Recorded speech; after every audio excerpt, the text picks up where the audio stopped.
മമ്മൂക്ക സഹായിക്കുന്നുണ്ടോ നിങ്ങൾ ഈ ഫാൻ സംഘടന സംസ്ഥാനത്തുടനീളം കൊണ്ടു നടക്കാൻ? സാർ ഉദ്ദേശിക്കുന്നത് ഫാൻസ് എന്ന് പറഞ്ഞാൽ സാർ ഉദ്ദേശിക്കുന്നത് ഒരു ആരാധക കൂട്ടം ചുമ്മാ തിയേറ്ററിൽ വന്ന് കൈയടിച്ചു പോകാനും അല്ലാതെ എന്തെങ്കിലും പൊതുവെ കാണിക്കാനുള്ള കാര്യങ്ങളല്ല. സാർ ഉദ്ദേശിക്കുന്ന എന്നും വെൽഫെയർ തന്നെയാണ്.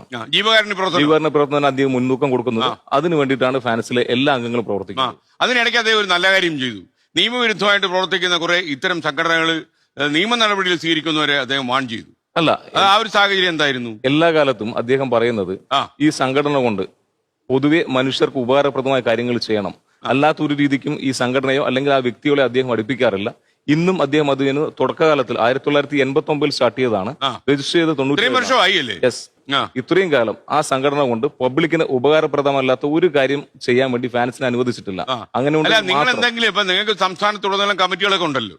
സംസ്ഥാനം മാത്രമല്ല സാർ, ഇപ്പൊ ഇന്റർനാഷണൽ കമ്മിറ്റി എന്ന് പറയുന്നു 17 രാജ്യങ്ങളിൽ ഈ സംഘടന വർക്ക് ചെയ്യുന്നുണ്ട്. ഇപ്പം അല്ല, ഇവരെന്തെങ്കിലും അതിക്രമം കാണിച്ചാൽ നമുക്ക് അറിയണമെന്നില്ലല്ലോ. ഇന്ന് സോഷ്യൽ മീഡിയയുടെ കാലമല്ല, എല്ലാ കാര്യവും എല്ലാവരും എല്ലാ സമയത്തും അറിഞ്ഞുകൊണ്ടിരിക്കുകയല്ലേ. ഇത്തരം ഒരു സംഘടന കൊണ്ട് നടക്കുന്നതിനുള്ള പ്രധാനപ്പെട്ട പ്രയോജനം എന്താ സാർ ഉദ്ദേശിക്കുന്ന പ്രയോജനം? വ്യക്തിപരമായിട്ടാണോ എന്ത് രീതിയിലായാലും? യെസ്, ഞങ്ങൾക്കുള്ള പ്രയോജനം ഒരാൾക്ക് നല്ലത് ചെയ്യുമ്പോൾ കിട്ടുന്ന ഒരു സംതൃപ്തി, അത് തന്നെയാണ് ഞങ്ങളുടെ ഏറ്റവും വലിയ ബെനിഫിറ്റ്.